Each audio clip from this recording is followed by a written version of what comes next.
Hi friends, இன்றைக்கி எங்கள் வீட்டில் சிக்கன் பிரியாணி குக்கரில் 1.5 kg சிக்கனுக்கு எப்படி பிரியாணி செய்யறதுன்னு பார்த்துக்கலாம். ஸோ ஃபஸ்ட்டு ஆயில் ஊற்றிட்டு அதுக்கப்புறம் பிரிஞ்சி இலை, அந்த பிரியாணிக்கு சேர்ப்போம் இல்லைங்களா, பட்டை லவங்கம் இதெல்லாம் சேர்த்துக்கிட்டு ஸோ அதுக்கப்புறமா ஆனியன் சேர்த்துருக்கேன். ஸோ ஒரு 4 பெரிய வெங்காயம் நல்லா ஸ்லைஸாக கட் பண்ணிக்கிட்டு பாருங்கள், இந்த மாதிரி மெலிசாக கட் பண்ணிக்கிட்டு ஆட் பண்ணிக்கோங்க. அதுக்கப்புறம் கொஞ்சம் இஞ்சி பூண்டு பேஸ்ட், ஸோ ஒரு 50 கிராம் இஞ்சி, 50 கிராம் பூண்டு, 50 கிராம் அளவுக்கு எடுத்துகிட்டு ஸோ அதையும் ஆட் பண்ணி நல்லா கிளறி விட்டுக்கோங்க. ஆனியன் நல்லா பொன்னிறமாக வணங்கணுங்க. ஸோ அந்த மாதிரி வதக்கிட்டு அதுக்கப்புறமா தேவையான அளவுக்கு தக்காளி, நான் ஒரு பெரிய சைஸ் தக்காளி 4 கட் பண்ணி வச்சுருக்கேன், அதை நம்ம ஆட் பண்ணிக்கலாம். ஸோ அது கூடயே பச்சை மிளகாய் ஆட் பண்ணியிருக்கேன். ஸோ பச்சை மிளகாய் எங்கள் வீட்டில் கம்மியாக தான் ஆட் பண்ணுவோன்றதுனால ஒரு 3 மிளகாய் மட்டும் நான் ஆட் பண்ணியிருக்கேன். பட் உங்கள் வீட்டில் தேவையான அளவுக்கு நீங்கள் ஆட் பண்ணிக்கோங்க. ஸோ உங்களுக்கு காரம் அதிகமாக வேணும், இல்லை பச்சை மிளகாய் ஆட் பண்ணால் எங்களுக்கு எந்த தொந்தரவும் இல்லை அப்படிங்கிறவங்க பச்சை மிளகாய் தேவைக்கேற்ப ஒரு 4 5 அந்த மாதிரி ஆட் பண்ணிக்கோங்க. தேவையான அளவுக்கு உப்பு நம்ம கொஞ்சம் ஆட் பண்ணிக்கலாம்.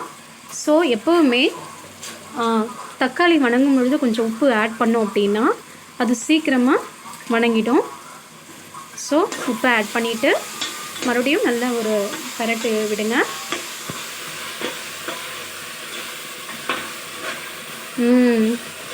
இஞ்சி பூண்டு வாசனை செம்மையாக தூக்குதுங்க. எப்போவுமே நம்ம எண்ணெயில் போட்ட உடனே வீடு ஃபுல்லாக இஞ்சி பூண்டு வாசனை தூக்கும். ஸோ அதுக்கே என்னோடய பொண்ணுங்களை அடிமைன்னு வச்சுக்கோங்களேன். நம்ம இஞ்சி பூண்டு தாளிக்கிறத பார்த்தாவே போதும், அவங்க நான்வெஜ்ஜானு கிச்சனுக்கு ஓடிட்டு வந்துடுவாங்க. அந்த மாதிரி உங்கள் வீட்டில் குட்டீஸ் யாராவது கேட்டிருக்காங்களான்னு கமெண்ட் பண்ணுங்கள். ஸோ நெக்ஸ்ட்டு நம்ம என்ன ஆட் பண்ணிக்கலாம் அப்படின்னா, இந்த கிள்ளி வச்சுருக்கக்கூடிய புதினாவும் கொஞ்சம் கொத்தமல்லி ஆட் பண்ணிக்கலாம். அது ஆயிலில் நல்லா ஃப்ரை ஆகும்போது தான் நமக்கு நல்லா அதனுடைய அந்த எசன்ஸ் வந்து நல்லா நமக்கு அந்த பிரியாணி ஃபுல்லாக ஸ்ப்ரெட் ஆகிருக்கும். ஸோ அதுக்கப்புறம் நல்ல ஒரு புதினா, கொத்தமல்லி, இந்த கிரேவியெல்லாம் கொஞ்சம் அப்படியே நல்லா மிக்ஸ் பண்ணி விடுங்க. கொஞ்சம் நேரத்துக்கு அது அப்படியே ஒன்றோட ஒன்று மிக்ஸ் ஆகட்டும். ஸோ பாருங்கள், நல்லாவே கொஞ்சம் வதங்கியிருக்கு. ஸோ இந்த டைமில் நம்ம என்ன பண்ணலாம் அப்படின்னா, நான் இங்கே வந்து இந்த தூளெல்லாம் எடுத்து வச்சுருக்கேங்க. ஸோ இதில் என்ன இருக்குதுன்னு பார்த்தீங்கன்னா, கொஞ்சம் மல்லித்தூள், கொஞ்சம் மிளகாய்த்தூள், கரம் மசாலா, அதே மாதிரி வந்து சிக்கன் மசாலா, கொஞ்சம் பிரியாணி மசாலா ஆட் பண்ணால் தான் கொஞ்சம் இதுக்கு இந்த பிரியாணிக்கு நல்ல ஒரு ஃப்ளேவர் கிடைக்குங்க. ஸோ இது எல்லாத்தையும் ஆட் பண்ணிவிட்டு நல்லா மிக்ஸ் பண்ணி விட்டுக்கலாம்.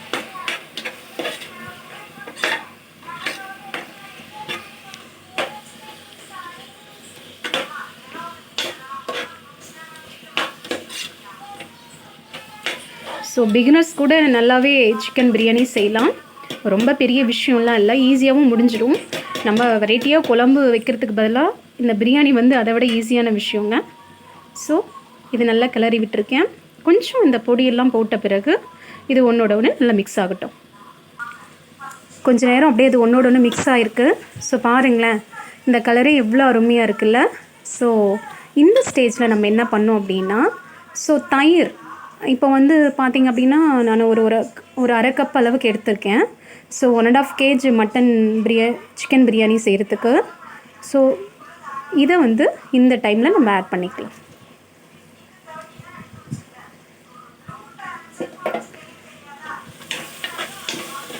ஸோ நீங்கள் பேக்கெட்டாக யூஸ் பண்ணுறீங்க அப்படின்னா ஒரு பேக்கெட் தயிர் போதும். ஸோ இது எல்லாத்தையுமே நல்லா மிக்ஸ் பண்ணி விடுங்க.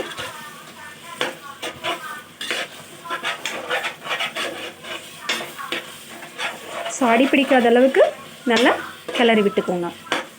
ஸோ நான் எப்போவுமே கொஞ்சம் ஆயில் கம்மியாக தான் யூஸ் பண்ணுவேன். ஸோ என்னென்னா, ஒரு சில பேருக்கு ஆயில் நிறைய இருந்தால் பிடிக்கும், ஒரு சில பேருக்கு வந்து கம்மியாக இருந்தால் பிடிக்கும். ஸோ உங்களுக்கு தேவையான அளவுக்கு ஆயில் கொஞ்சம் தேவையான அளவுக்கு பார்த்து யூஸ் பண்ணிக்கோங்க. ஸோ இது ஒன்றோட ஒன்று மிக்ஸ் ஆகட்டும். ஒரு 2 minutes இதை அப்படியே விட்டுடலாம். 2 minutes ஆயிடுச்சுங்க. ஸோ இதுக்கப்புறம் நம்ம வாஷ் பண்ணி வச்சுருக்கிற சிக்கன் பீசஸை எடுத்து ஆட் பண்ணிக்கலாம்.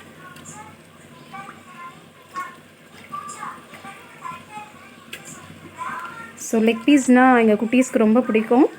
ஸோ பிரியாணினாவே லெக் பீஸ் பிரியாணி தானே. லெக் பீஸ் இல்லாமல் பிரியாணி நமக்கு சாப்பிட ஒரு பொழுது ஒரு மாதிரி பிரியாணி சாப்பிட்ட ஃபீலே கிடைக்காது இல்லைங்களா. ஸோ லெக் பீஸோடு தான் வாங்கிட்டு வந்திருக்காங்க. ஸோ ஆட் பண்ணிக்கலாம். இது வந்து பார்த்திங்க அப்படின்னா 1.5 kg சிக்கன். ஸோ சரிக்கு சரியாகவும் நம்ம ரைஸ் ஆட் பண்ணலாம். இல்லை எனக்கு பீசஸ் அதிகமாக இருக்கணும், ரைஸ் கம்மியாக இருக்குன்னா அதை விட கம்மியாக ஆட் பண்ணிக்கலாம். ஸோ 1.5 kg சிக்கனுக்கு நம்ம 1.5 kg ரைஸ் ஆட் பண்ணிக்கலாம். ஸோ நாங்கள் 4 பேர் அப்படிங்கிறதுனால நான் கொஞ்சம் கம்மியாக தான் ஆட் பண்ணியிருக்கேன். ஸோ 2 டைமுக்கு சாப்பிட்ற மாதிரி. ஸோ இந்த சிக்கன் போட்ட சிக்கனை நல்லா கிளறி விட்டுக்கோங்க. ஸோ அப்போ தான் அந்த எசன்ஸ் எல்லாம் அதுக்குள்ளே இறங்கும்.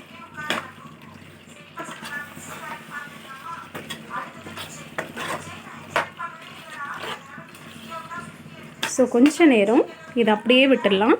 ஸோ அந்த எசன்ஸ் எல்லாம் அதில் அப்படியே இறங்கட்டும். ஸோ நல்லா கிளறி விட்டுட்டு ஒரு கொஞ்சம் நேரம் விடலாம்.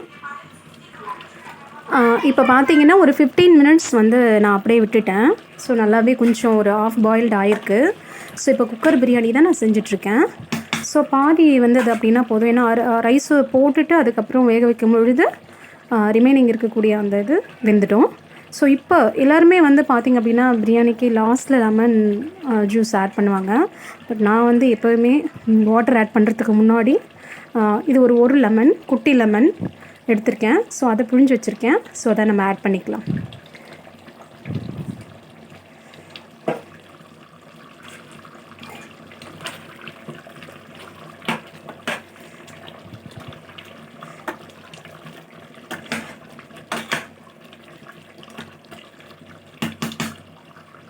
ஸோ நல்லா மிக்ஸ் பண்ணி விட்டுருக்கோம்.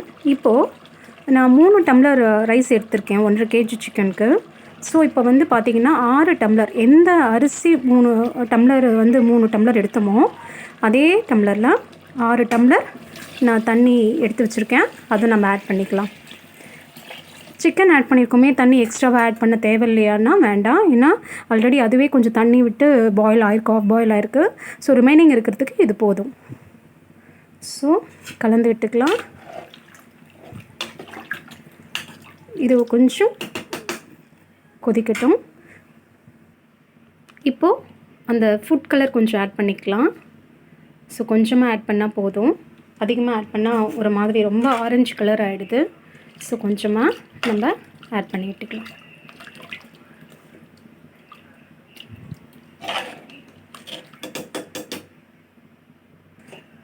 கொஞ்சம் கொதிக்கிற வரைக்கும் வெயிட் பண்ணலாம். ஸோ கொதிக்கும் பொழுது அரிசி போட்டால் தான் கொஞ்சம் நமக்கு நல்ல ஃப்ளேவர் கிடைக்கும், நல்ல டேஸ்ட்டும் கிடைக்கும். கொஞ்சம் வெயிட் பண்ணலாம். ஸோ பாருங்கள், நல்லா இப்போது கொதிச்சிட்ருக்கு. இந்த டைமில் நம்ம அரிசி ஆட் பண்ணோம்னா நான் கரெக்டாக இருக்கும். ஸோ நம்ம எடுத்து வச்சுருக்கிற அரிசியை சேர்த்துக்கலாம். ஸோ எடுத்து வச்சுட்டுருக்கிற அரிசியை நம்ம இதில் ஆட் பண்ணிட்டோம். ஸோ ஒரு கிளறி விட்டுடலாம். கலக்கிட்டு ஸோ இப்போ நம்ம குக்கர் மூடி போட்டுடலாம். ஸோ குக்கர் மூடி போட்டாச்சு.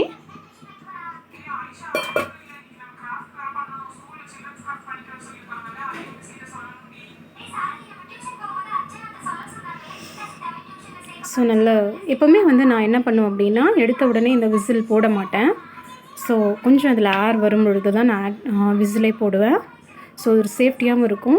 மொத்தமாக நம்ம விசில் போட்டுட்டு சரியாக கேஸ் வராமல் சைடில் வந்துட்டு அதுக்கப்புறம் ஏதாவது ஒரு அசம்பாவிதம் நடக்கிறதுக்கு முன்னாடி ஸோ எப்போவுமே நான் இதில் ஒரு ஏர் வரும் பொழுது தான் நான் வந்து விசில் போடுவேன்.